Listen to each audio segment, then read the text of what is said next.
پاکستانی سرحد پر موجود ہزاروں افغان شہریوں کی دم توڑتی امیدیں۔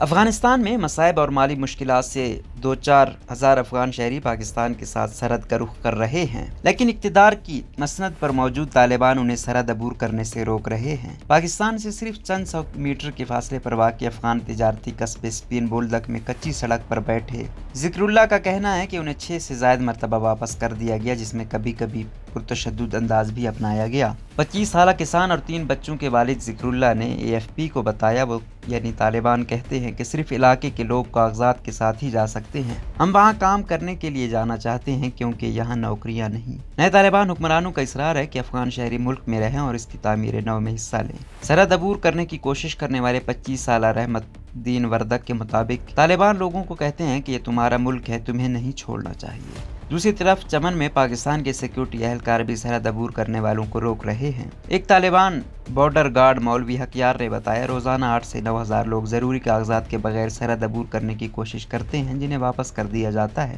قندھار صوبے کے ایک طالبان عہدیدار مولوی نور محمد سعید نے تصدیق کی ہے کہ حکام لوگوں اور خاندانوں کو ملک نہ چھوڑنے کے لیے کہہ رہے ہیں۔ انہوں نے AFP کو بتایا، ایسا کرنے سے آپ اپنی افغان ثقافت کا احترام کھو دیتے ہیں۔ سرحد پر صرف دہاڑی دار مزدور اور تاجر بذریعہ ایک تنگ راہداری جو خاردار تار سے لپٹی ہوئی ہے سے گزر کر اگلی چوکی کی طرف بڑھ رہے ہیں۔ دوسرے مسافروں کے لیے ایک اور راہداری زیادہ تر خالی پڑی ہے، تاہم بوڑھے اور بیمار مرد اور عورتیں پاکستان میں صحت کی سہولیات کے لیے یہاں آ رہے ہیں۔ اگست کے وسط میں طالبان کے کنٹرول اور غیر ملکی امداد خشک ہونے کے بعد بہت سے افغان شہری معاشی بدحالی کے باعث بے چین ہیں۔ اقوام متحدہ نے خبردار کی ہے کہ ایک تہائی آبادی کو قحط کا خطرہ ہے۔ ذکر اللہ نے، جن کی کھیتی باڑی کا علاقہ کابل صوبے میں 600 کلومیٹر دور ہے، کہا کہ اب انہیں صرف پاکستان میں کام ملنے کی آخری امید ہے۔ بارڈر کراسنگ پر موجود بہت سے دوسرے لوگوں کی طرح اسپین بولدک کے سفر نے ذکر اللہ کی معمولی بچت بھی چھین لی۔ محمد عارف نے بتایا کہ وہ ننگرہار میں اپنا گھر چھوڑ کر آئے ہیں کیونکہ ان کے پاس اپنے 8 بچوں کو کھانا کھلانے کے لیے پیسے نہیں۔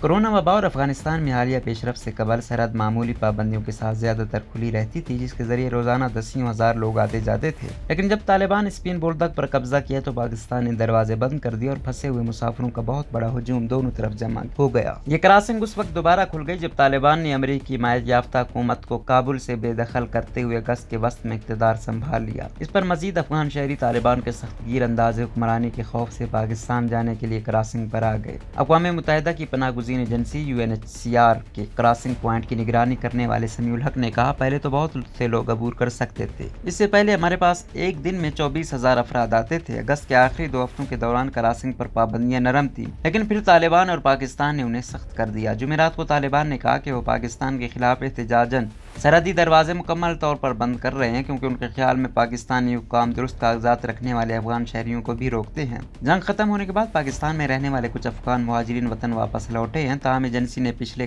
مہینے کہا تھا کہ وہ سال کے آخر تک پڑوسی ممالک میں 5 لاکھ ممکنہ مہاجرین کے لیے ہنگامی منصوبہ بندی کر رہے ہیں۔ UNHCR کے senior emergency officer Bertrand blank نے اسلام آباد میں AFP کو بتایا، اگر ملک کے اندر کوئی تبدیلی بڑے پیمانے پر نقل مکانی کا باعث بن سکتی ہے تو ہمیں تیاری کرنے کی ضرورت ہے، فی الحال ہم صورتحال کا جائزہ لے رہے ہیں۔